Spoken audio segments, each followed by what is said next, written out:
a race at Daytona. And we are so glad you joined us for our coverage of this one tonight. To get the 250-mile distance, it's 100 laps around the 2.5-mile track. The early caution, yes, it often happens here. 7 of the last 8 races here at Daytona have had a caution around lap 7 or 8. We'll see if it happens tonight. Pace cars off, green flags in the air. We are racing at Daytona.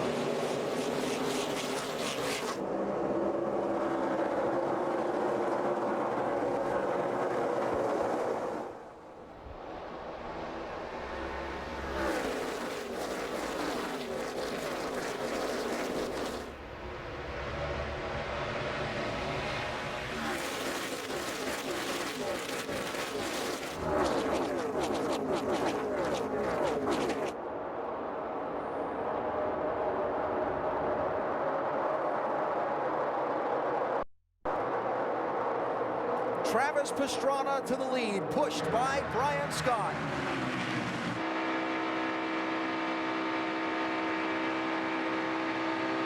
That was briefly a 3-car tandem down the back straightaway, and I think that's what gave him that extra boost. Yeah, I have to agree with you. You can't see that. You can't do that very long. Just simply, for a number of reasons, the third guy can't. They've tried to make it work, but it just won't happen for a lengthy period of time, but it certainly gave those two a boost. Wow, Ty Dillon shoots from the bottom lane where he was behind his brother in the 3 all the way to the top lane of the racetrack in that 33. Well, you'd have to think to make that move and be pushing his brother that something happened that kind of caught him off guard going down into turn 1.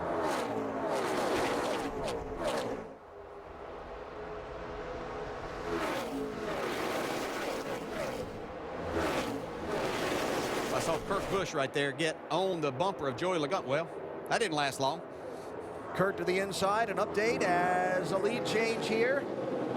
Brian Scott around Travis Pastrana. Well, wasn't quite clear of him there. Yeah, you try to make that transition that Andy was talking about where you have to switch a little more seamless than that. But and look at the difference in speed. That's what I'm talking about. I mean, you can see just how making that one switch, just getting out of line and unhooked for just a second, it costs you so much speed. But they'll be back to the front. They will. They almost crashed there, though. That was the thing, that Brian just didn't quite get there. You know, it helps a little bit, too, if the other driver will back out just a little bit so you can make it happen quick. Touchy tandem drafting. What happened to Ty Dillon a lap ago, Dave? We expected overheating reports tonight, Alan, but not after just one lap. But in fact, that's what he told his crew. It started getting hot. He had to pull out and get clean air. Wow. I'll tell you one thing I've seen, it's, I don't know, it's something weird, but the cars will run hotter in that very first part of the race than they will after they kind of saturate with heat later on. I don't know what it is, but sometimes you can have a cooling issue right off the bat. For the lead, Austin Dillon 3, Elliott Sadler 11, Kurt Busch 1, Sam Hornish 12. We saw Elliott Sadler and Austin Dillon work a lot together last year here at Daytona when they were teammates. So they obviously have learned to work together. And Elliott's a great person to have behind you pushing. He's going to have to be careful with these Toyotas, though. We saw them have some issues back here in February getting those things too hot too early.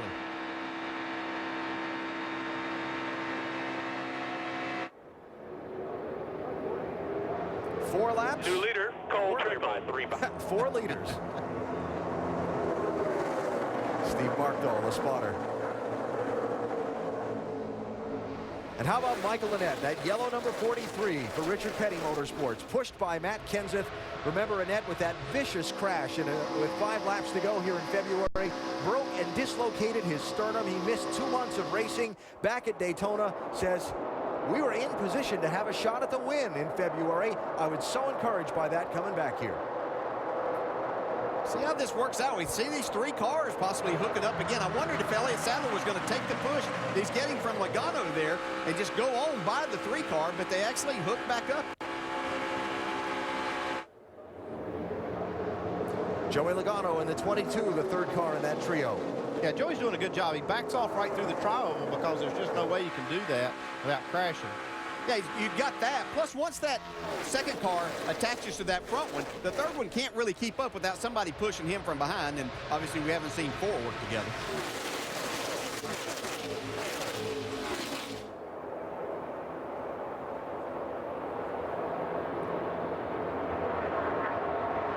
They do this races 100 laps, right? It's going to be like this all night. We're just getting started at Daytona.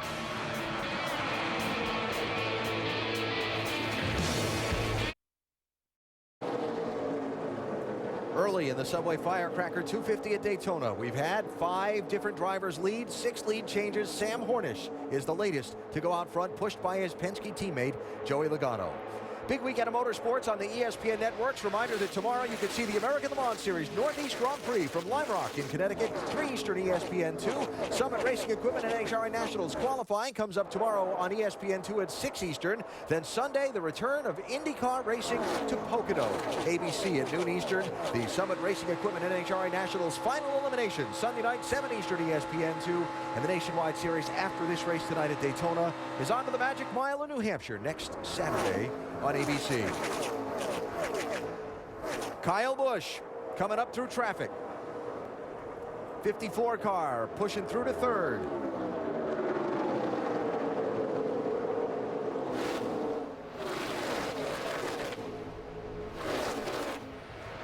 Kyle has led so many laps at Daytona and Talladega. He's got a win here before in the Nationwide Series, but he has been snake bit in those closing laps of these races. Yeah, he gets himself there in that position, but just always ends up getting clipped or something happening there. But we'll see him up front once again now. He's got his teammate, Elliott Sadler, right behind him, pushing him now. Dave, what's Mr. Kyle Busch got to say about his car so far? DJ, the thing for Kyle tonight is to keep that car, the nose of it, in the clean air. Remember, they had a meltdown in February, and crew chief Adam Stevens told me he needs Kyle to take care of that engine all night long. The big thing is, don't put yourself in a position you can't get out of. Right now, he's in a really good spot. He's out in front of this group. And running in third position. Yeah, it's one of the biggest problems. I mean, is these engines getting hot. The crew chiefs, all of them down there, that I thought they're really worried about that and want to save the engine to the end of the race when it counts. Justin Allgaier, we saw sliding back through this lead group a little bit ago, kind of stabilized for the moment in 8th spot. Shannon. Well, he came over the radio and he told his crew that the brace on the right side window is broken. He told them to go ahead and get one because they may have to make a change, but he definitely said that brace is broken inside the race car.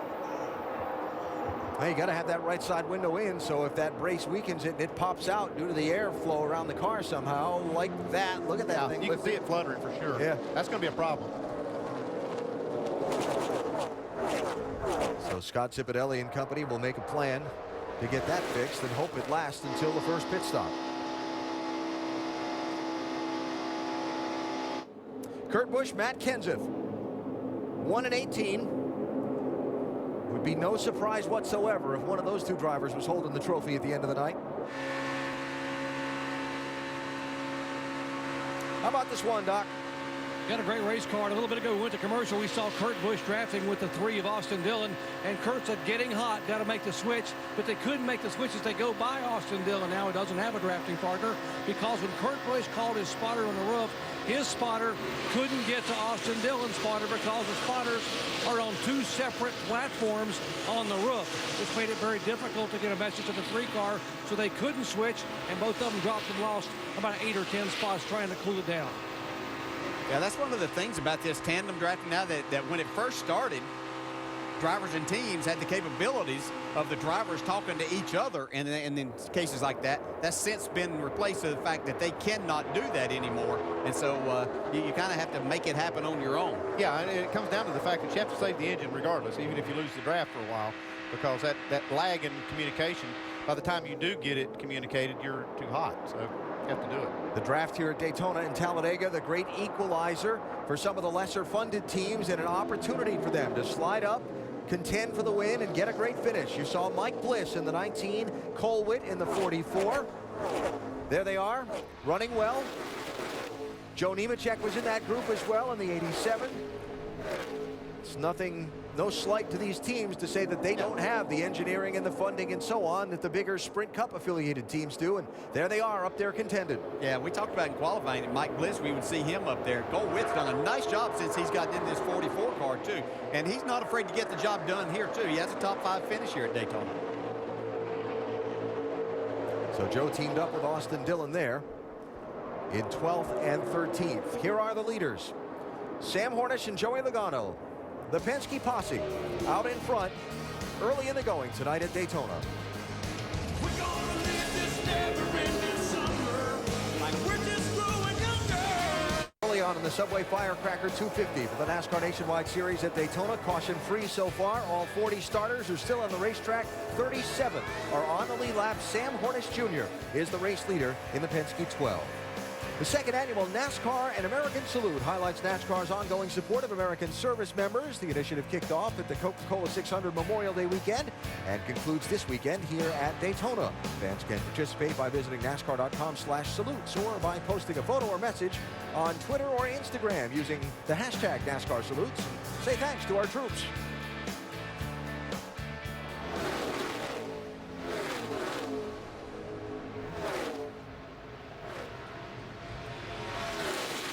As this race progresses throughout the night, there will be a lot of comings and goings from the front of the pack. We saw Ty Dillon in that 33, the green, red, and white car, fall back because of an overheating problem in the opening couple of laps.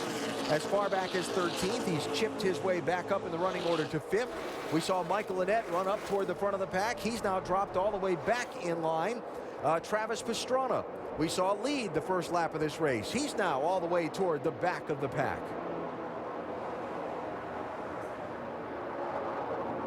Shannon, how about an update on Pastrana? Well, Alan, that was the plan all along for the 60 and the 6 all weekend long. It was to drop back, and even after Travis qualified second and Trevor Bayne qualified 8th, I went and spoke with Mike Kelly, who was crew chief for Trevor Bayne, and asked him if that had changed the plan, and he said no.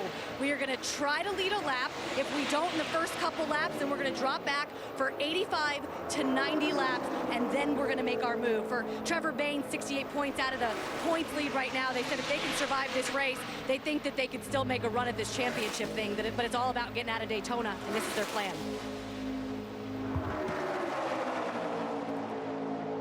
I'd like to get by these two right here. I feel like they might blow up or something. Well, there's the plan and the radio and the scoring serial for Trevor Bayne, who runs in 32nd place right now. That 77 Parker Kligerman had to drop to the back on the pace laps. They made post-impound adjustments. They didn't qualify very well, and probably a good idea. Yeah, and the 6 and the 60, they've fallen back. They're about a half a lap behind, but their lap times are basically what the leaders are running, so they're really not losing any more time right now, even though they're quite a ways back on the racetrack. Here's a big run up the outside. It seems like that they're a little conservative here as far as the pushing goes. They're not really getting aggressive with it. They're trying to take care of these engines, and I think that's the big thing that we see right now. When it gets down to the end of the race, though, you're going to see it. They'll hook up for many, many laps at a time, a lot tighter than you're seeing now. On board Kurt Busch. Dropping the hammer. No, you're not.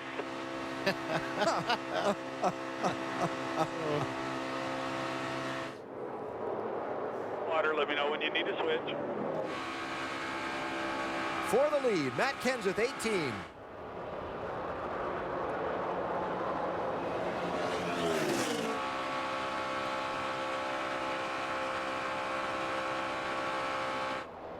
Well, Logano's done a fantastic job there pushing Sam Hornish around there. I see some water coming out of Kurt Busch's car right now. Yeah. So he's either got to push Matt clear of Hornish and get out from behind him or fall back here. Blowing a lot of water. We're going to have to be careful with this. They need to swap now, regardless. He just needs to drop back, do whatever it takes.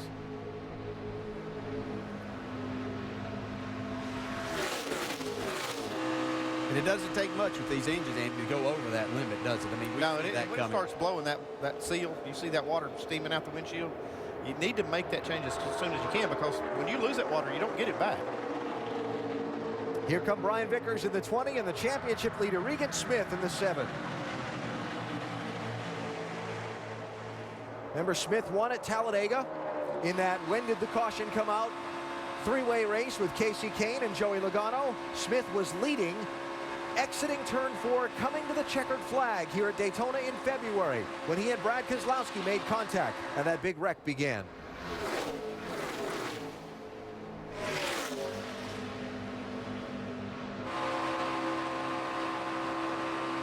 And the blue spoiler and windshield banner on the Vickers car, one of the 4 drivers in the nationwide dash for cash tonight, racing for that $100,000 bonus if you can be the highest finisher of those 4 drivers tonight.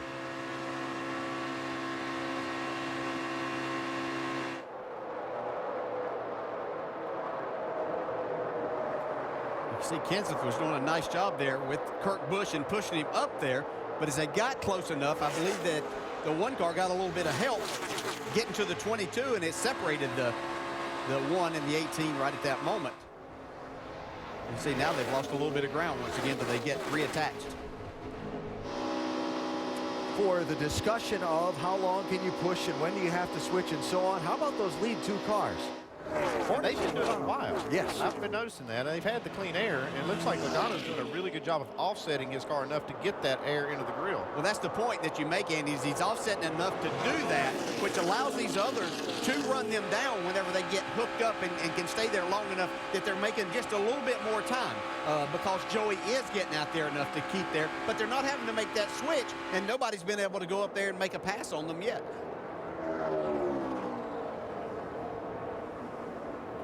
That the 17th lap that Hornish has led in that 12 car.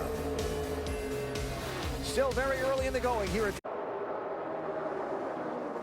Daytona International Speedway and the Subway Firecracker 250 for the NASCAR Nationwide Series. Being led by Sam Hornish Jr. in the 12 with his Penske teammate Joey Logano pushing him in the draft. There are about 10 cars that are running in the tandem this way, then a big gap on the racetrack back to another group of cars that have chosen just to run in the pack, and that single file draft.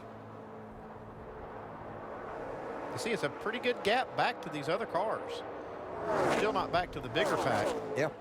And I think what y'all were talking about, a lot of people being a little more conservative because we saw a number of issues here in February, and obviously it's a lot hotter than either one of the first 2 restrictor plate races that they've done. So I think that they're making sure that they take time to make those switches, or they're not dead in behind where they can get the most speed out of this. They're having to switch or offset, and so we're seeing them break apart here a little bit. I think later on that as they get more comfortable with it, we'll see them back in packs running the tandem too.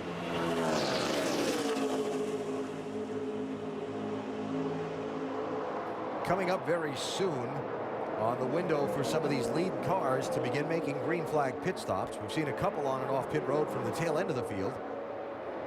I think somewhere between 35 and 39 we'll see a lot of cars on pit road. Let's talk about the other thing that makes this impressive what Logano's doing. You could get out there on that right side of that bumper. You have to be extremely careful. Just a little bit too far out there, and you turn that car in front of you. So he's not only being able to stay right there. Now they've gotten separated just a little bit. Regan Smith in the 7 got down on the side of Logano in the 22. Used that draft to pull them apart. Yeah, that's a technique the drivers use to try to pull those tandems apart. It worked perfect for Regan Smith. Yeah, and you can see the distance already that they've put on those 2 cars. New leader, Regan Smith, Dave. And there was a moment, Alan, where he needed the help of Brian Vickers. They were not running together, and he asked if Vickers would drop back and pick him up. Now that works if there's not a lot to lose for Vickers, and there wasn't, so he got Regan Smith, and that's how they got to the front. Opportunistic partnerships. Yeah, we'll see quite a few of those tonight. Yeah, and if you're Brian Vickers, there would be somebody he would rather be with because he still a lot of points behind Regan Smith as far as the championship goes, but he's got himself right now in a position that this is the best scenario for him at this point in time of the race. Here they come again, right back. Hornish back to the front with Logano.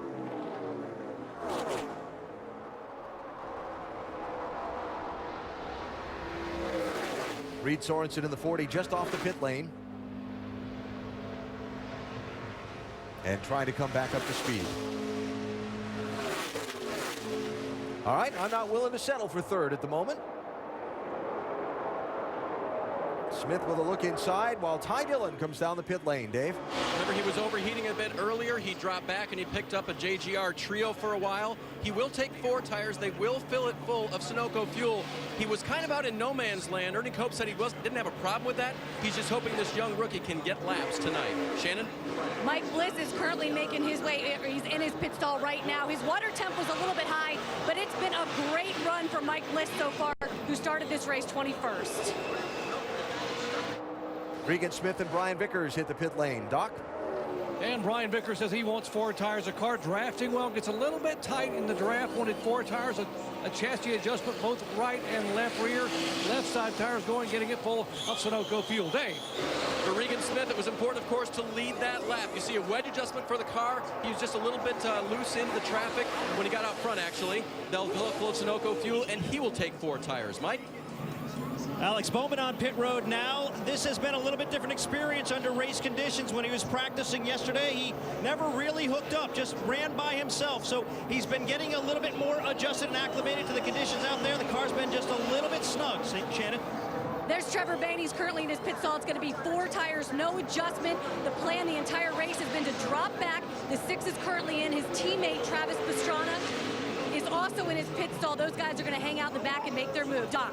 Matt Kansas said the car almost jumped sideways. It almost snapped sideways, getting too tight coming off turn 4. Wanted a chassis adjustment in 4 tires. He's away. Dave? Some call Kyle Busch a hot shoe. His fans to his feet are not working. So, well, that'll be interesting to watch all night. He gets 4 tires and a chassis adjustment. Also, Austin Dillon on pit road right now. The first pit stall for earning the pole tonight. So far, his car has been like everybody else, not bad handling, but he has to watch those temperatures. They've been rising in the 3 car. And here come the leaders, Sam Hornish and Joey Logano, to pit road as a tandem as they've been running on the racetrack. So Sam Hornish, lock it up a little bit. You have to make sure you're getting 4 tires if you get in a little bit too hot with that. Mike? And Sam Hornish, as you might imagine, real happy with his race car. Has been rather quiet, hasn't said much all evening long. They're going to take tires and Sunoco race fuel. No changes to this race car. 4 new Goodyears. Sam trying to just pick up right where he left off when he came down pit road. Dave? Neutral for the 22, and they've got an issue. It's just a little bit of a slow stop. It's not bad for Joey Logano, but when he was pushing cars neutral, he didn't know what it would be like when he got pushed. Mike? Kyle Larson on pit road. He's taking 4 tires and Sunoco race fuel as well. No adjustments there.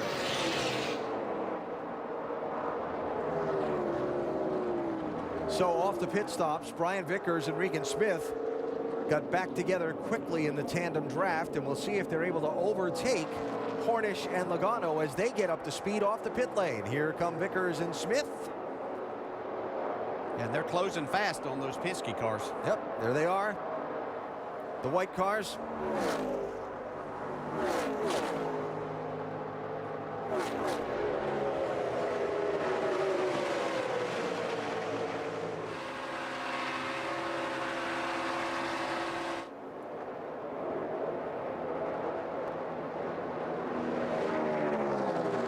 And Brian Vickers is the new leader here at Daytona tonight. Caution free so far. First round of pit stops is through. 11 lead changes. 8 different drivers have been out in front. Sam Hornish has done most of the leading, but it's Brian Vickers now out front.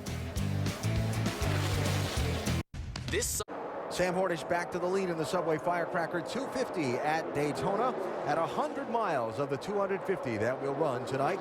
Hornish and Joey Logano drafting past Brian Vickers and Regan Smith just a second ago as they were lapping the 2 cars just behind them, Jamie Dick and Parker Kligerman.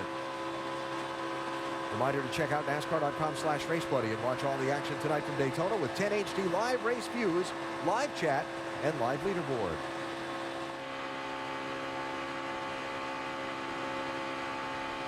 So it's one of the interesting things with this tandem drafting is when you're racing another pair of cars and you run up on a 3rd pair of cars. Whoa. Now that was close. You can see the black marks. That had to be fun, Dale. Yeah, you have to be careful. I mean, gosh.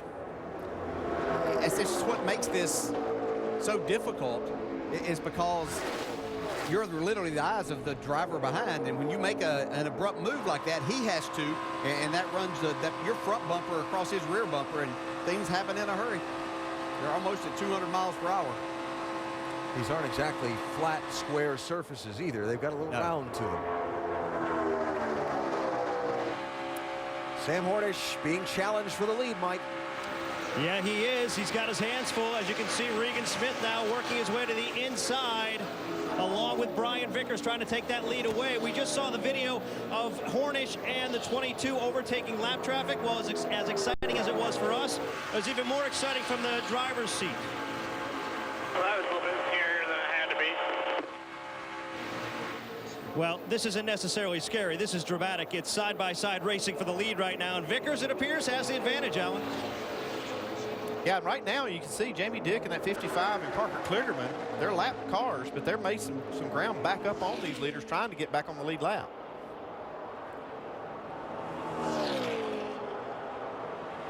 It's going to get interesting here. 26th and 27th places are the 55 and 77. But if the caution were to come out, only one of them is going to get the free pass. Unless they can both pass the leader. Yep.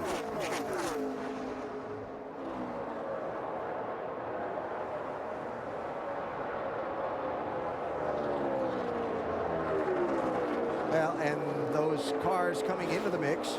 You can see right there Regan Smith making the switch now. He needs to cool his engine down. Ryan Vickers trying to get right back to the bumper. The thing is, those two leaders have not swapped, I don't think, the whole race. I've seen Joey Logano basically pushing Sam Hornish since the start. I think Joey really has a good technique and able to push without getting his car hot. We've seen like Kurt Busch, he got his car hot. You can see in this right here, the water was coming out of the overflow while he was pushing Matt Kenseth. But you can see how much offset that Joey Logano is on the rear bumper of Sam Hornish. That allows some air to get to that radiator. Although I thought I saw just a little bit of steam coming out of Joey's car about a lap ago. It makes a lot of sense, though. I believe the stat is that Joey Logano's finished in the top 6 out of the last 9 restrictor plate races. So he understands this and has really found what he can and can't do. And, you know, he's there at the end and makes a big difference when you're willing just to give up that little bit and not having to switch. They're actually losing less time over a longer period of time than having to do the switch and making maximum speed for a few laps and the possibility of overheating your engine. Yeah, the way Joey's doing it, they're probably getting like 75% of the benefit of the tandem drafting, but they're doing it all the time. They're not having to make that swap, so it does net out to be pretty good for them. Saw Matt Kenseth and Kyle Busch, 18 and 54, run up on Bobby Gerhardt's car and get separated, trying to overtake Gerhardt in the 85.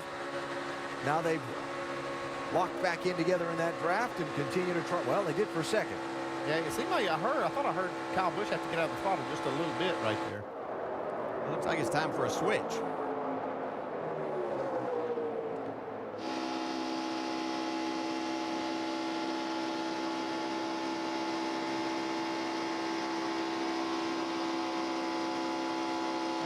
A lot to think about behind the wheel of a car at 180 some miles an hour. When to switch, who you're racing around, what's your temperature gauge, how far are we into the race, is it worth it right now? It's a chess match. Hornish continues to lead.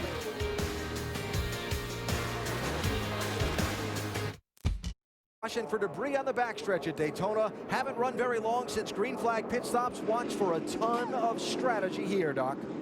Brian Vickers will be about 5 laps shy of making it to the checkered flag. If they get it completely full of fuel, it'll be right side tires, chassis adjustment. He's loose when being pushed in the draft. Mike. Greg Irwin counting Sam Hornish all the way to his pit stall. He hits his marks perfectly. Gas only on the 12. Regan Smith's car, upper right, was a little bit tight. He took on 2 right side tires and made a track bar adjustment. They told Joey Logano, don't slide these. You might be living with them for the rest of the night. And he didn't take any. And there you go, a kind of a split agenda between right sides only and just topping off the fuel tank.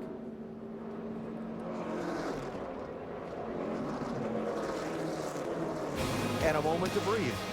Almost halfway through the race before we get the first yellow flag. Probably won't be the last. As everybody knows, whenever Carl Edwards wins a race, he does his patented backflip. The beginning of a big weekend of motorsports on the ESPN networks. Tomorrow, the American Le Mans Series Northeast Grand Prix from Lime Rock is at 3 Eastern on ESPN2. You can also see the Summit Racing Equipment NHRA Nationals qualifying 6 Eastern ESPN2 tomorrow. Sunday, the Indy cars return to Pocono, noon Eastern on ABC. Also, the Summit Racing Equipment NHRA Nationals final eliminations. That's at 7 Eastern on ESPN2 Sunday. Don't forget, next week's race for the Nationwide Series is a week from tomorrow, Saturday on ABC for the Magic Mile in New Hampshire, starting at 3 Eastern time.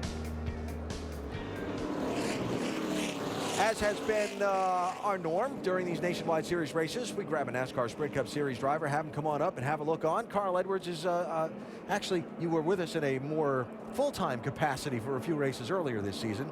Yes, and it is nice to be back up here and see you guys. And this race is really special for me this weekend. It's the Subway Firecracker 250, and I drive the Subway Ford Fusion. And tomorrow night I'll be driving the Avocado Ford. So this is a big race for Subway, and it's really cool to be up here in the booth and Bring me an Italian sub.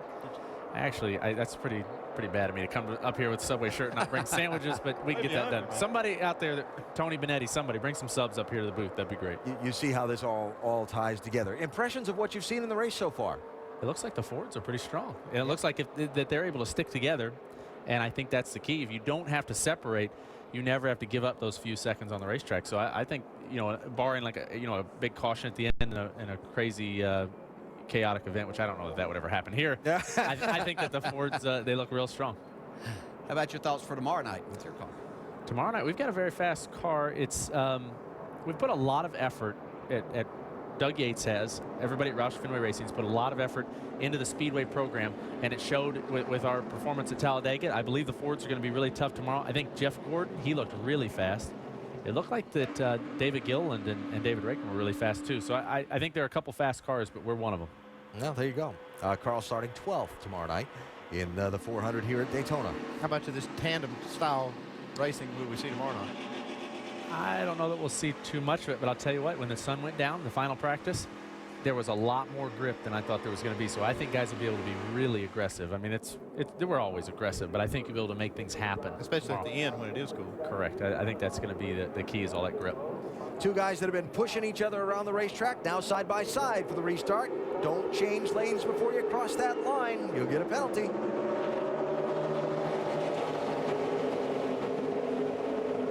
And there you go. He pulls right down in front.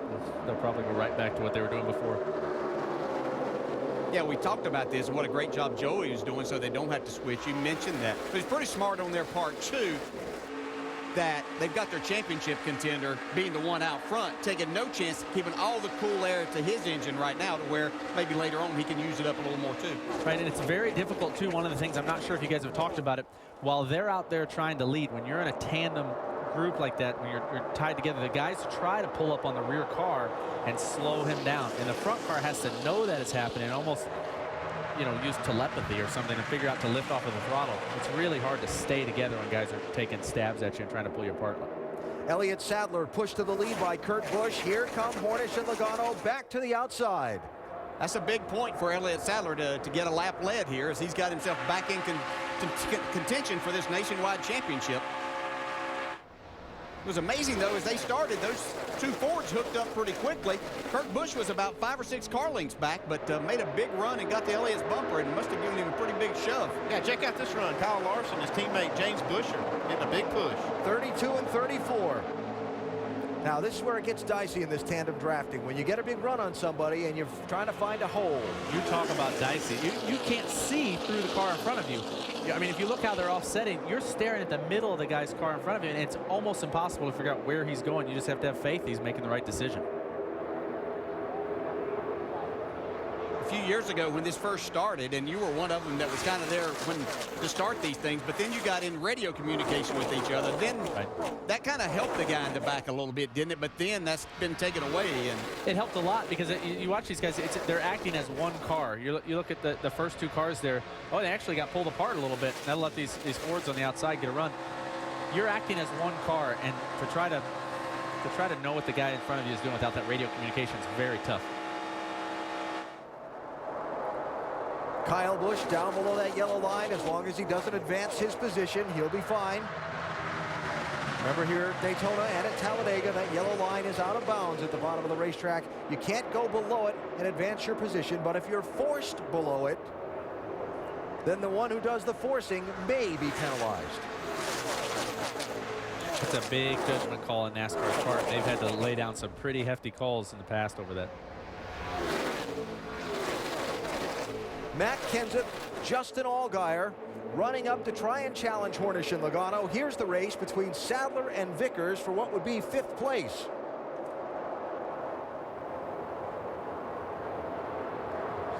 And for the lead.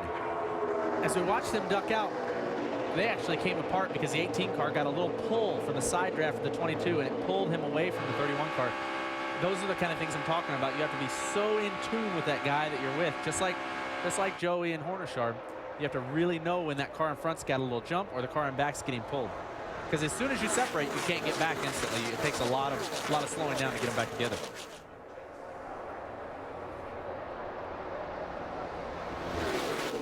And I have to think these Penske guys have done a really good job with their ductwork, cooling system. Even though Joey's doing an excellent job of offsetting his car to get air to it, you have to have that cooling system working right. Yeah, that's the name of the game. And he really is doing a masterful job of pushing. I mean, it's like pushing a wheelbarrow. He's pushing just on the right handle right now. And you can spin that car out in front of you so easily. I did it mistakenly, spun out. Greg Biffle wrecked the whole field at Talladega. And there are a couple of guys out there who are just masters at it. They're very good at it. Looks like Joey's doing a great job. On board Regan Smith. Regan Smith's another one that finds himself, you notice that, Carl, up towards the front at the end of these plate races all the time. He does a great job in this. You're right, he does. Carl Edwards joining us just past halfway in tonight's Subway Firecracker 250 at Daytona. Sam Hornish in the 12 has led the most laps tonight by far. He and Joey Logano executing the tandem draft to perfection, but still got a long way to go until we see the checkered flag. Way without a caution. Now it's pretty intense after the restart in the Subway Firecracker 250 at Daytona. Justin Allgaier has just drafted up to take the lead with a push from Matt Kenseth, 31 and 18. They brought some company with him. 34, James Buescher, 32, Kyle Larson.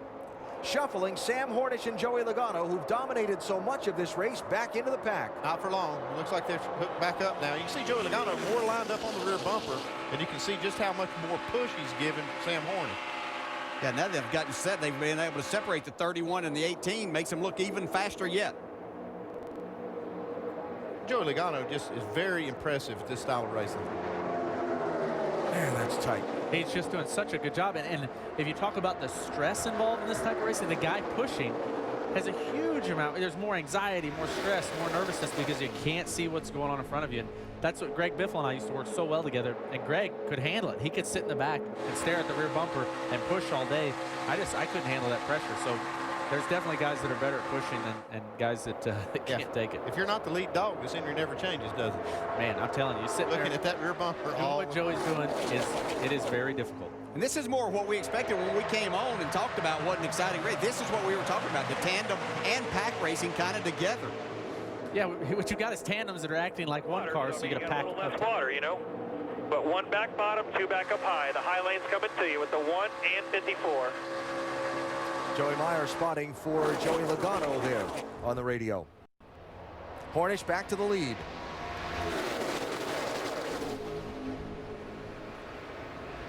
You know, it's interesting. We went the first half of this race without a yellow flag, and I got to thinking that there were a lot of people taking a very cautious strategy. But things got pretty spread out in that opening 50 laps. Now, all of a sudden, hey, that finish isn't as far off, and we can't afford to hang as far back. Well, everybody probably noticed, oh, wait, man, this thing can go 50 laps without a caution. Everybody realizes, whoa, don't let that happen and be caught a half a lap down.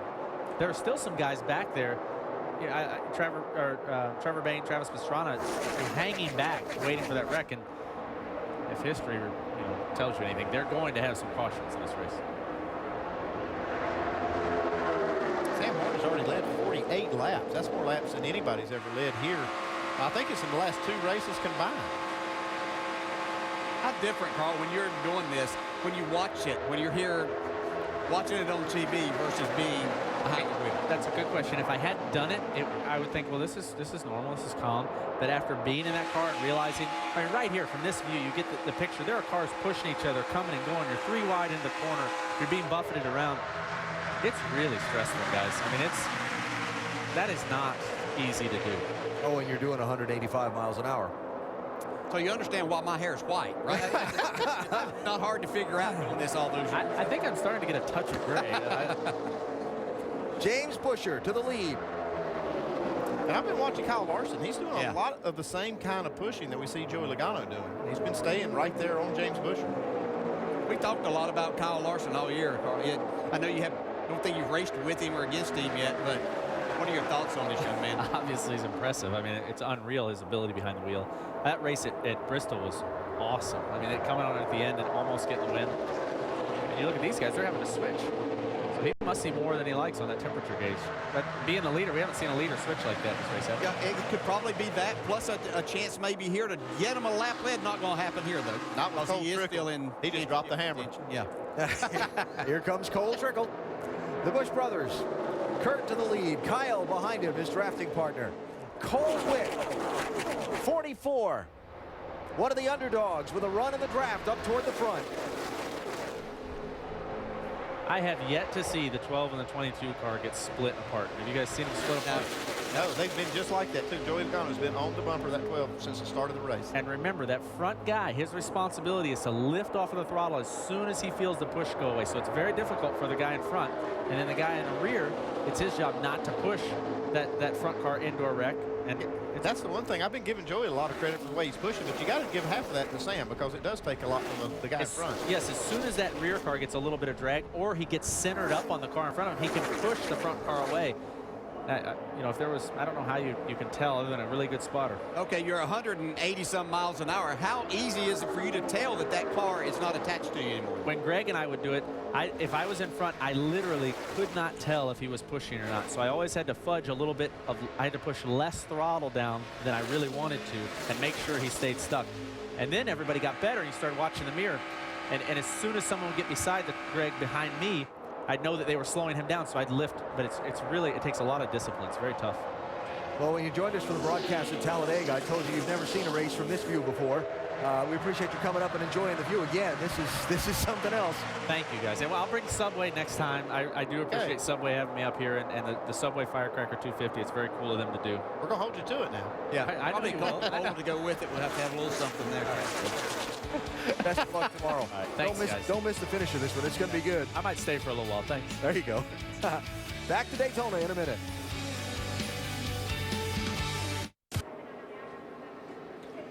Back live at Daytona under caution. Big plume of smoke from under Reed Sorensen's car up in turns 3 and 4. And he turns it into the garage area, bringing out just the second yellow of this race. Does that qualify as a big plume of smoke? Yeah, something real important under the hood broke. Reed going to the garage, joining Joey Gase and Morgan Shepherd. Gase has come back after coasting down the pit lane a little while ago. Shepherd went out with rear gear problems earlier in the race.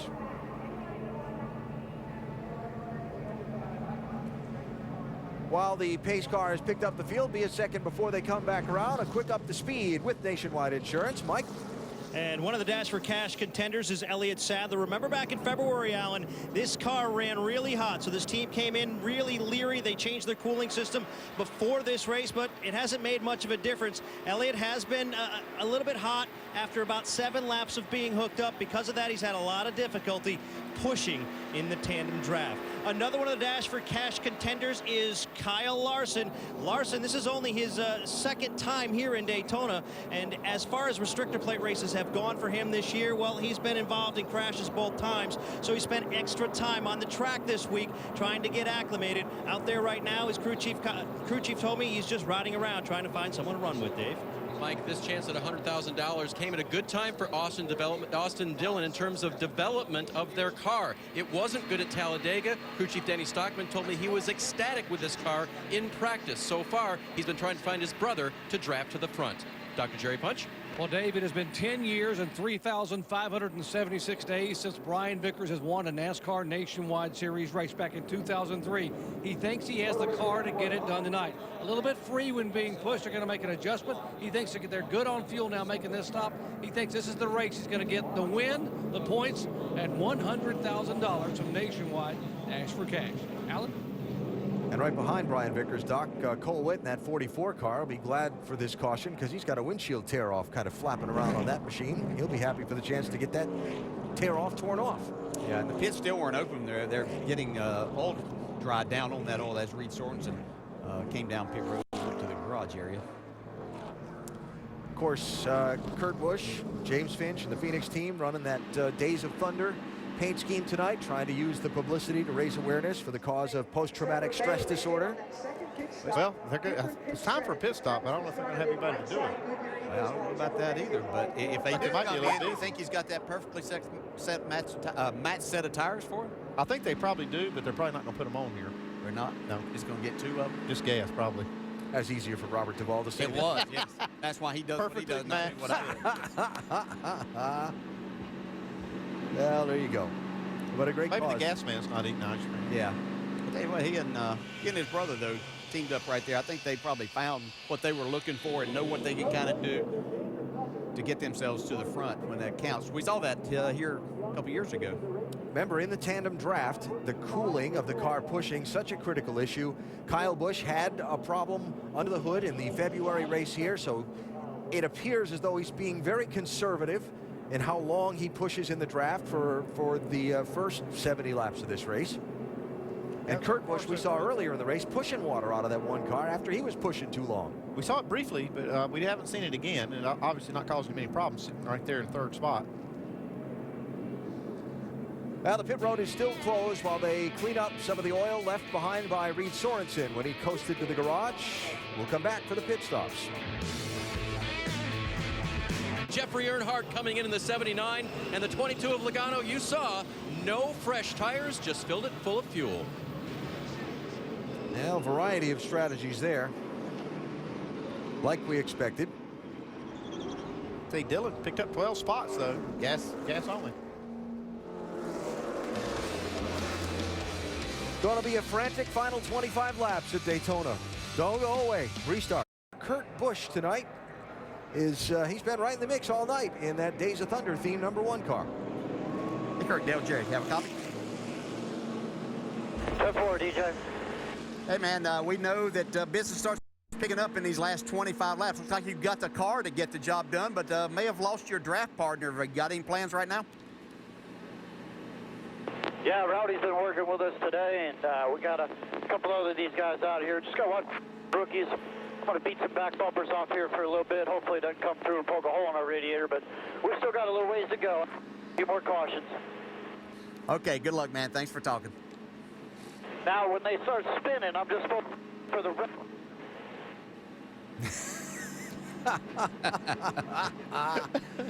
Well, some movie lines, Fast and Furious.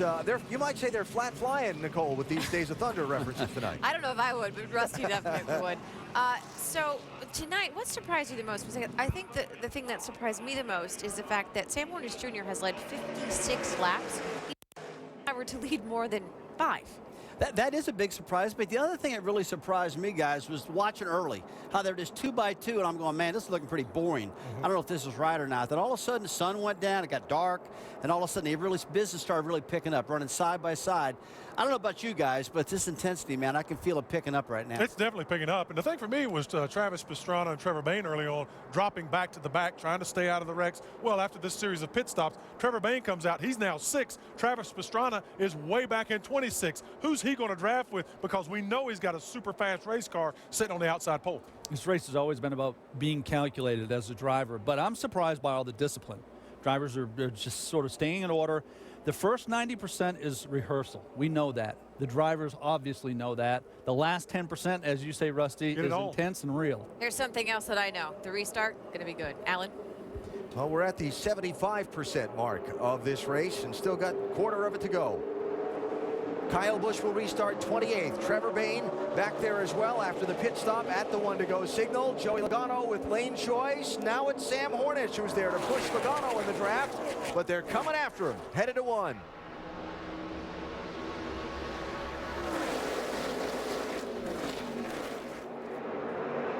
A lot of pushing and shoving right now. Sam Hornish is caught in the middle going backwards.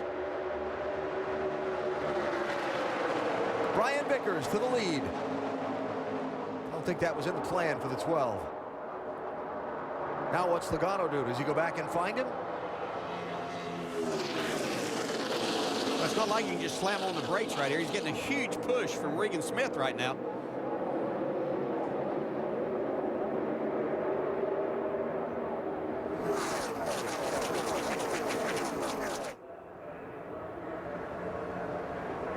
Statistical trend, 2 cautions in the last 25 laps of these nationwide races at Daytona.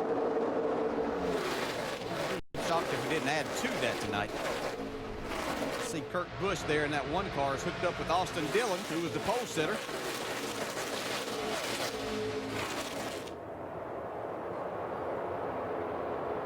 Oh, trouble.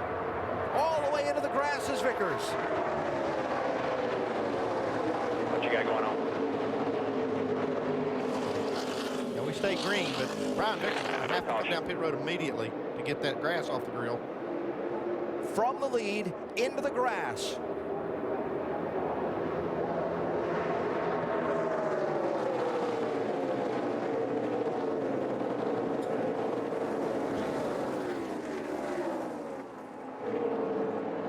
Wow.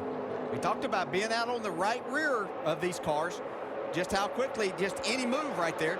Carl Edwards alluded to it too whenever he was up here, that you really have to be careful in that situation.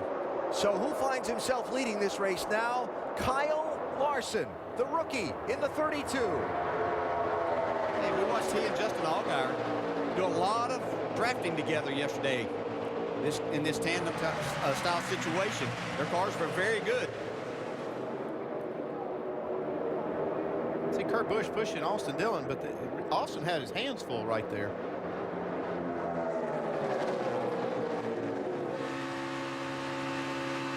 So after that shuffle at the front, where Joey Logano lost his drafting partner in the mix-up, Regan Smith was pushing him. Logano's dropping back in the pack a little bit. Is he going to get Sam Hornish? Yes. There's your answer. I bet you we see Joey Logano lined more square on the rear bumper of this 12 as they push up to the front to try to get back to that lead, because we only have about 20 laps to go. Yeah, they want to get away from this pack first and foremost, and so they're going to do that while they can right now. You're right, Andy. Until they get back in that situation that they want to be in, they're going to make maximum speed here. And as we get closer to the finish, you'll begin to see some people shuffling up to the front and then toward the back, up to the front, toward the back. How about 99, Alex Bowman, the red, white, and black car, who finished 3rd at Daytona in his Nationwide Series debut at this speedway back in February, has driven a conservative race, hanging around in that single file pack toward the back. Now it's time to go. He's got no choice but to go right now with Kyle Busch on your bumper. New leader, Allgaier and Larson pull the swap. That'll give Matt Kenseth, James Buescher, and oh yeah, Hornish and Logano a chance to run back to the front. Bowman and Kyle Busch get separated.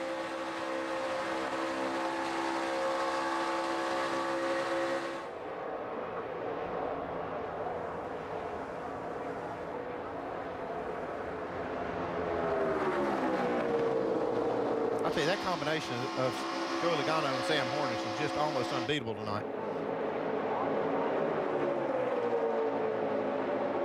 Well, just as we saw in that last restart, circumstances conspired to pull them apart. If it happens later in the race, they may not have enough time to recover. They don't need a lot of time. It didn't take them long to get back in the front.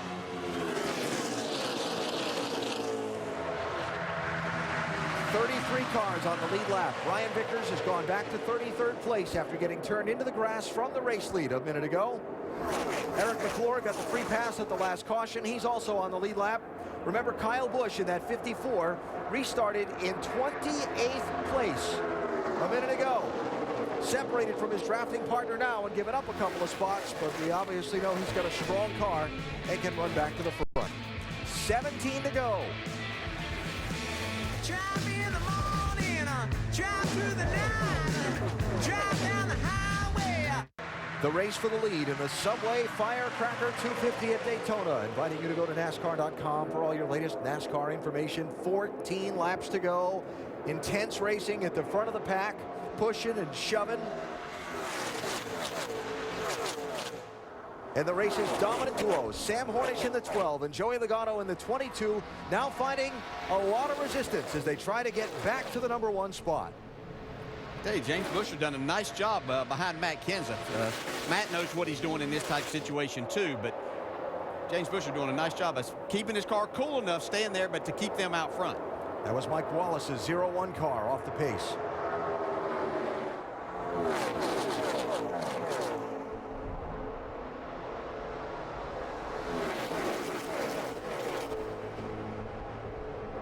You see Kurt Busch with nobody to help and draft with right now. 3 and 77. Austin Dillon in the 3 started on pole. 77 Parker Kligerman got a lap down early in the race. Got a free pass at the first caution at lap 48. Now he's up there racing for the lead.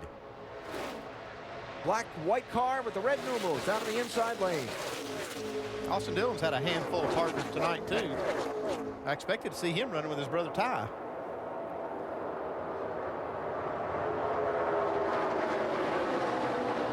Kyle Busch and Elliott Sadler, they've been working together, trying to work their way back up there, but these Toyotas they're very cautious, and especially Elliott in a championship battle, not wanting to overheat this engine. Still a long way to go.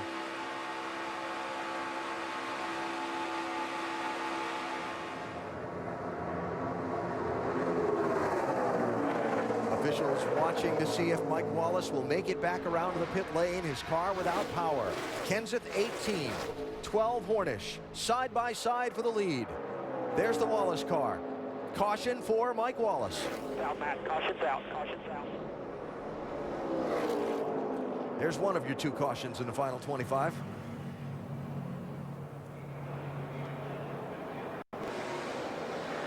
What happened to Mike, Doc? It's a battery issue, got some kind of electrical problem, got no voltage, it shut off, wouldn't refire. They tried to go to a backup battery with a toggle switch, wouldn't do anything. They think they've got a wiring issue somewhere in the electronics, so he may not make it back. That's why they yelled. For the garage, we'll check it in there. So 3rd caution of this race coming out with 11 laps to go, now 10 as the leaders come back around.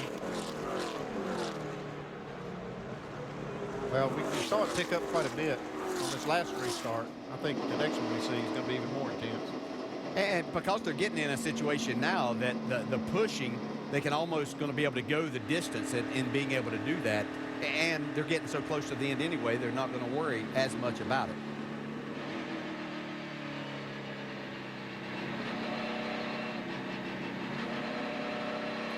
Don't expect to see a whole rash of pit stops here because the leaders were just on the pit lane. Got enough fuel, and tire's really not an issue. Everybody's kind of positioned to build the race.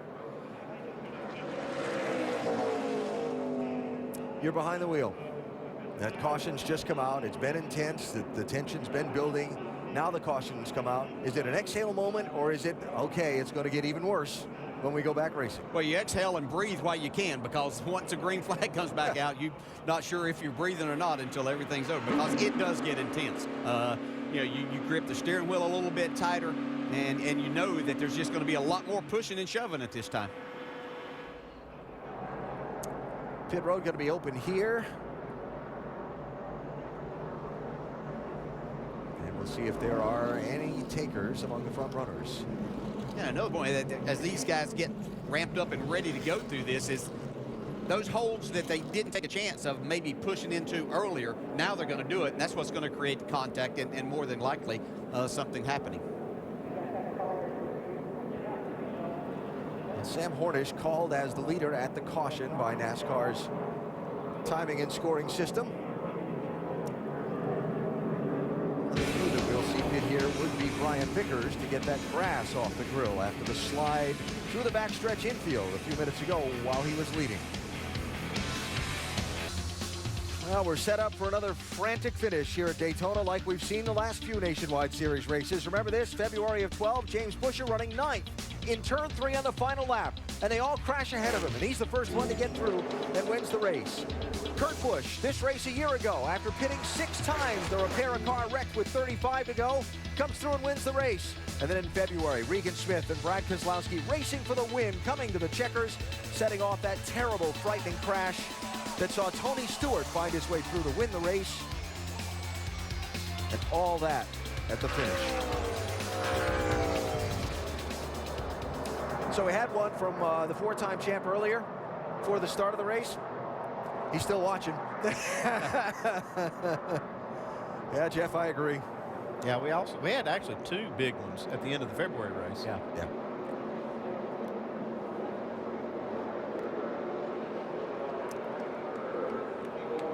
And many would ask, the drivers all know it, why do they do it and continue to do it? And it's about having the opportunity to visit Victor Lane at Daytona. So coming to the green, that'll be with 7 laps to go. Sam Hornish chooses the inside lane in front of Joey Logano. Matt Kenseth has the guy he was drafting with before the yellow, James Buescher, behind him. 32 cars on the lead lap. Here we go.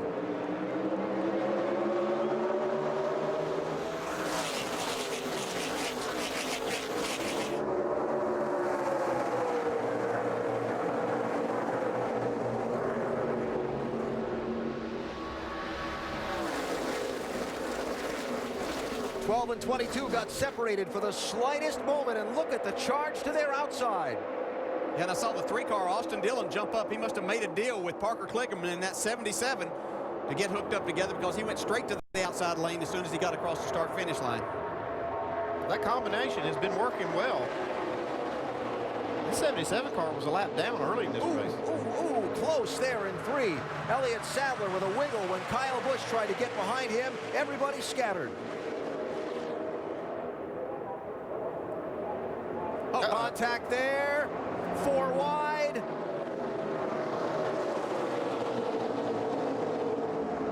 They made it through that time.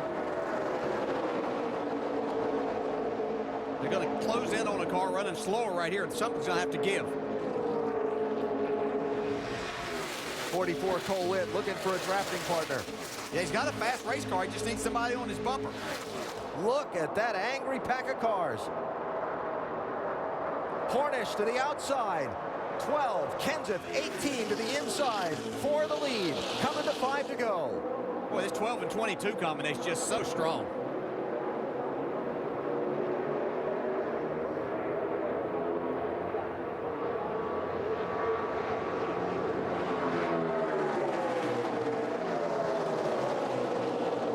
Yeah, you want to watch the race for the lead. You want to watch that pack.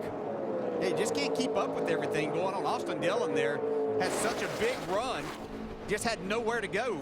Parker Kligerman right on his bumper. They had to back off. Now they've lost it a little bit, but they're back far enough to really make a good run and possibly get to the outside now. Here comes Sadler and Kyle Busch too. Hornish and Logano kind of stalled out there in the draft. Get shuffled all the way back to 7th and 8th. Austin Dillon to the outside for the lead. 3-car.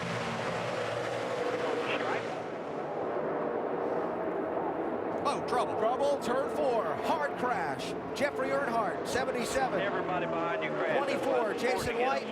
Travis Pastrana in the 60. And Robert Richardson in the 23. I'm good. I'm good.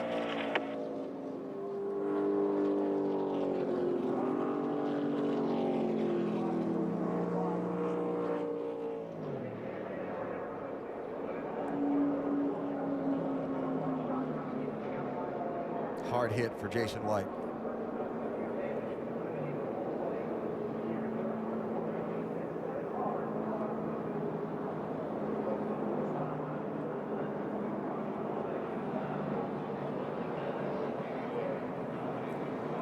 Jeffrey Earnhardt heading to the garage. Travis Pastrana's car all torn up. The red flag is going to be displayed to clean up the mess. from the accident in turn 4 that's put us under the yellow flag with 4 laps to go.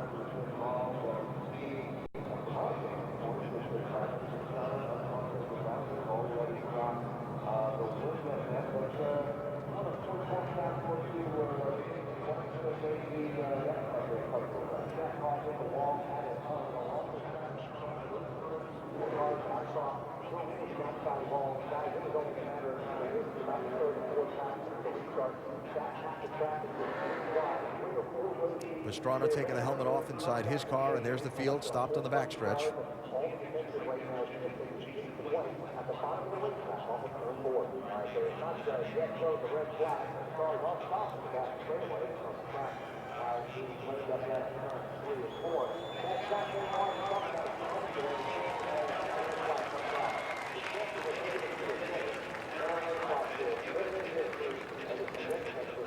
Well, Jeff Gordon said you could see it coming.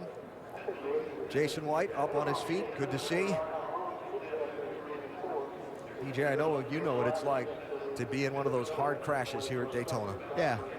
Yeah, it's just so difficult, and especially here later in the race too, where you're a little fatigued and you've got your belts hopefully everybody tightened them up before that last call started. We'll see right here. Yeah, you can see right here's Travis Pastrana, and the intensity level was just really getting up there. Everybody trying to make a hole.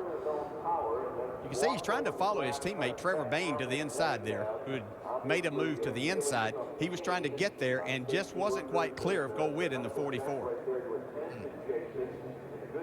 Yeah, pretty hard lick for both Jason White and Travis Pastrana. Yeah, and for Jason White, what you get is you're getting hit plus slammed into the wall and not expecting any of it right at that time. See right here, Trevor Bayne in this 6 will go down to the bottom as he's trying to get away from Brian Vickers. Pastrana thinks that he's got enough to clear there, but he just wasn't clear of the 44.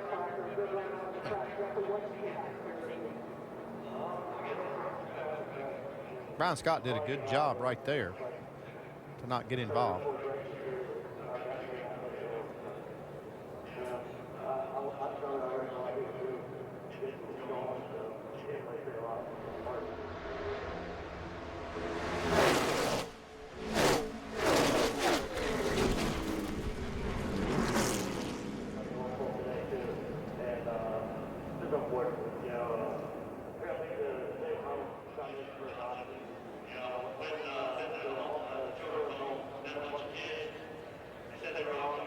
And Jamie Dick, that 55, nice job to gather that one back up too, that was pointed toward the infield. Yeah, sparks flying everywhere out of his car. Yeah.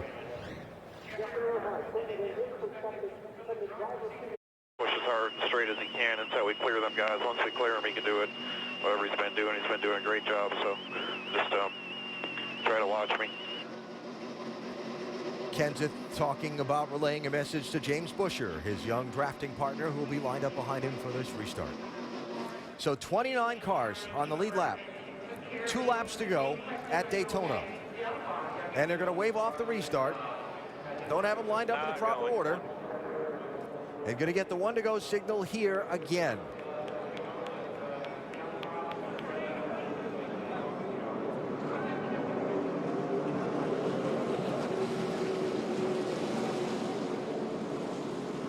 While they get the restart order lined up and come back around on this pace lap, Jason White has been released from the medical center. Shannon?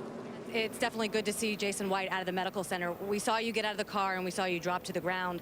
What were the areas of concern? What were you feeling? Well, it just kind of took the breath out of me a little bit. It's a pretty hard hit, but, you know, had a good car just coming through the field, and, you know, everybody just bunched up there. Just one of those things happens. How you feeling right now? I'm feeling fine. Just got to get a little rest. I'll be okay tomorrow. All right, thanks, Jason.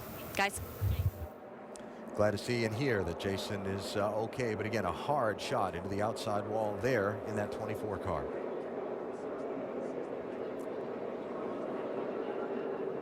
So,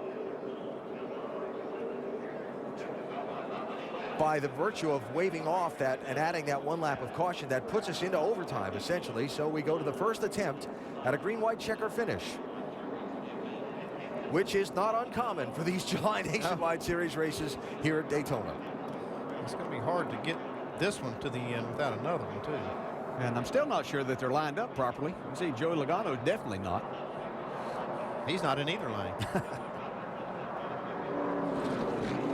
There There is a lot of radio traffic from race control to spotters. They're telling Kurt Busch he belongs in the inside lane behind Sam Hornish, where he is now. So again, 28 cars on the lead lap. 2 laps to go. Green, white checker rules. As you look at the restart order, we restart the race. If they make it back around to the white flag, the next flag ends the race, be it the checkered or the yellow. Pace car is off. Watch the 12 and the 22. See if they can get back to the front. Be ready, go.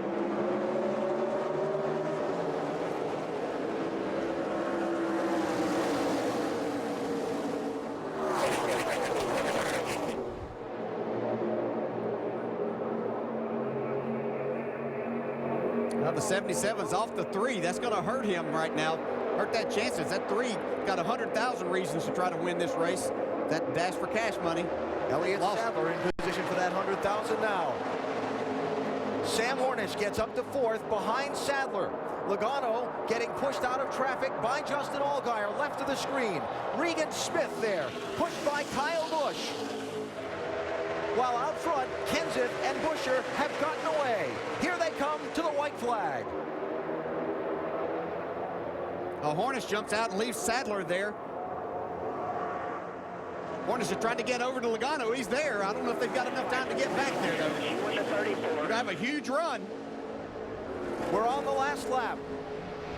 Does something happen before they get to the finish? And who gets to the finish first? Got about 3/4 of a second to make up. They've got enough time. Yeah, it's just a matter of if this gets all the way back without the caution coming out. Not sure how likely that is here. A lot of contact in that pack. Oh. This is behind everything. Brad Sweet gathers it back up. 3 wide, but it's for 3rd place. Kenseth and James Buescher well out in front as they come to turn 4. A lot of pushing and shoving right here.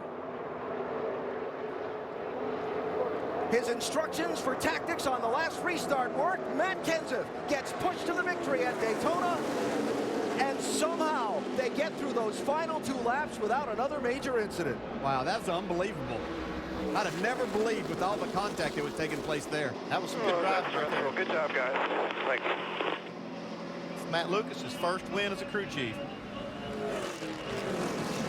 A happy man right there. Well deserved. Well, we heard Matt Kenseth giving instructions to his spotter to give to James Buescher about their tactics on the restart, and it worked. Buescher was able to push him clear of Austin Dillon, and they got away while everybody else was racing for 3rd.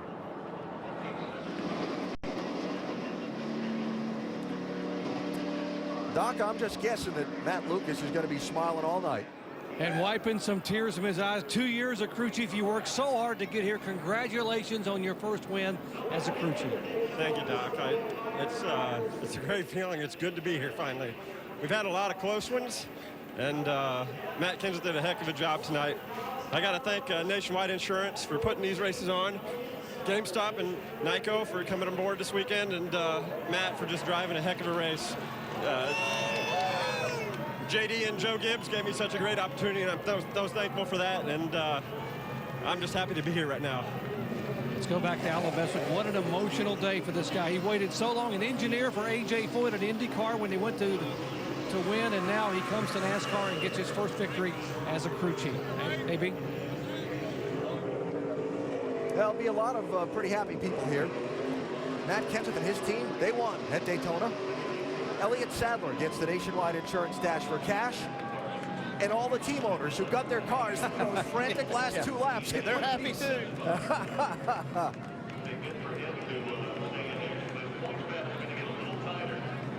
Austin Dillon did a great job after falling back there on that restart. He just got the 77 car couldn't stay attached to him there. Yeah, but he fought his way back for a 5th place finish. That'll put him in the dash for cash next week, providing they all pass inspection. Well, Matt Kenseth has certainly been one of the hottest drivers of this 2013 season. The 4 wins on the NASCAR Sprint Cup side. And here getting the breakthrough win with the Joe Gibbs team in the Nationwide Series. His first with them. tell you, Matt, he's such an incredible talent. I said this past week that I knew he was great, but I think he's better than I thought he was. I mean, he's just done so many things and won his 4 races so far in the Cup Series and now getting his first Nationwide Series win in a while. Yeah, he's just he understands this type of racing so good now too that, and he embraces it. He likes to do it, and he puts himself in that position. And if you watch the race tomorrow night, he'll be right there to watch. He was right there for the Daytona 500 until his engine expired. So, but so talented, and we saw that his very first race that he ever ran in the Cup Series, the Sprint Cup Series back at Dover a number of years ago. Just very talented. So while we wait for Kenseth to go through the spoiler check and get to victory lane, the 4 drivers, numbers shown there, racing for the Nationwide Insurance Dash for Cash bonus. Elliott Sadler takes the money. And we check down on pit lane with Mike. And you can see by the look on Elliott's face, sweat just dripping off it. He lost his cool box at one point during the race. Have to be awfully dehydrated. What was it like inside that race car today? It was hot, but that's what we train for. That's what we get ready for. It's a great night for us. A lot of people here from Sport Clips Haircuts, they give us a lot of support with JGR. I'm glad to make it to the finish. Cole Trickle did a good job of pushing me there at the end. Great restart on his part. Just really happy these guys. Thank you so much to Nationwide Insurance to put this Dash for Cash on. It's a great program for us and our race teams, and I'm happy as hell to win it here tonight. There was lots of conversation during that red flag trying to figure out exactly what you wanted to do on that restart. What was the thought process going into that final stretch of laps? Well, Kyle Busch is so good at this stuff. We were trying to figure out, was it better for me to get up in front of him or him getting down in front of me? And then NASCAR changed the lineup somehow, some way, and they put the 54 behind us. So then we were just kind of stuck on the bottom. And Hornets gave me a little bit of a push, then left me out. And I was like, man, I'm bottom 3 wide. We're in trouble. But, Kurt Busch picked us up, Cole Trickle, and pushed us here to finish. So a great run for our guys. So happy to win this Dash for Cash, and cannot wait to get home, see my family. I hadn't seen them in about a week, so looking forward to getting home tonight to see them. Sure, he's going to want to give the family this big old check, Alan, for $100 grand. So Sadler wins round 1 of the 4-week Nationwide Insurance Dash for Cash. He will go to New Hampshire with a chance to win it again, along with Austin Dillon, Kyle Larson, and Sam Hornish Jr. Sam, who led 60 of 101 laps in this race and finished 7th. Yeah, that's 3 out of the 4 that were in contention for it here. Sam Hornish joining that group of Larson, Dillon, and Sadler. Well, Matt Kenseth ties Jeff Burton tonight for 6th all-time in Nationwide Series victories. He's got another win at Daytona and another big trophy coming to him.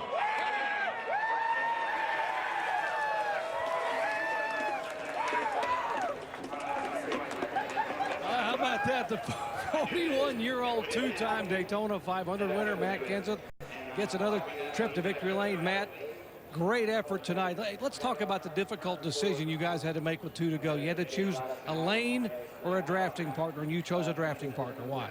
Yeah, I mean, really, I felt like the outside lane was better, but Chris could push me so fast, and the 22 and the 12, when they were together all night, no matter who I was pushing or who was pushing me, we couldn't run with those 2, but with a 34 pushing me, we could. We had enough speed, so it was important to keep him with me. He did a really good job of getting us up the lead and put us in a position to try to win, so I want to make sure we stuck with him. He did a great job, really good job pushing there, so it's fun to be back in Nationwide Series. I want to thank Nationwide Insurance, Toyota, GameStop, Research, Gatorade, and Citizen. It's fun to come back here and race again. It's been a while, and it's always special to win at Daytona. Talk about how special this is. This is about emotion. You gave your crew chief, Matt Lucas, his very first ever Nationwide win night. You couldn't see it, but there were tears rolling down his cheek when you crossed the start-finish line. How special is that for you to get that to Matt? Yeah, that's cool. I mean, the 18 team kind of all came together here at the last minute. There was going to be 3 teams, and thank again GameStop and Research for putting a program together.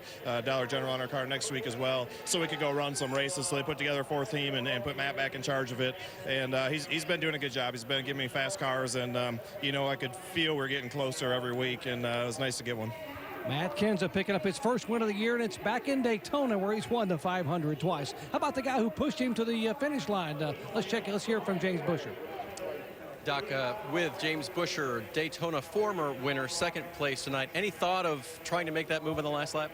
Yeah, I mean, you definitely think about it, but when Matt lost his drafting partner there with inside 20 to go, I was relieved. I was running inside the top 10, and it was the odd man out. So I latched onto his rear bumper, and we went right to the front. Right then, I knew that I had to stay committed to him to the end of the race as long as we could, if everything worked out on the restarts, and it did. So, you know, good. He did a heck of a job all night, you know, picking the right lanes and getting us to the front. And, you know, he was the first car all weekend we've been able to push for a long period of time. So, you know, hats off to everybody on this Florida Lottery team, and thank you to Ream and Tag Heuer Eyewear and Air 8 Boots and everybody that makes this deal go around and lets us come play in the Nationwide Series. And thanks Nationwide Insurance for giving us great racing. And for all of you bench racing crew chiefs, by the way, the left side tires on James's car, they were never changed. They ran the whole night. Shannon? Fourth place finish for Kurt Busch in the what I would say is the coolest looking car of the night. We heard you guys on the radio just having so much fun. How was the race? It was a great race. With all the fun, you had to, you know, separate with what we had for a focus on strategy, drafting partners, and then switching over into the movie quotes and just having fun. These Phoenix racing guys work really hard, and I'm glad that I can jump in and run one last time to give it a shot and try to back up our win that we had here last year. You know, a lot of things come together, and Mr. H gave us our blessing with City Chevrolet on board and with the Armed Forces Foundation creating awareness for post-traumatic stress disorder. That's the reasoning for doing the car. And it was a shame we didn't get in victory lane. I wanted to have a foot race with Harry all the way down pit road to victory lane. Well, that would certainly been fun, but it was a great night listening to Kurt and his team on the radio. Mike?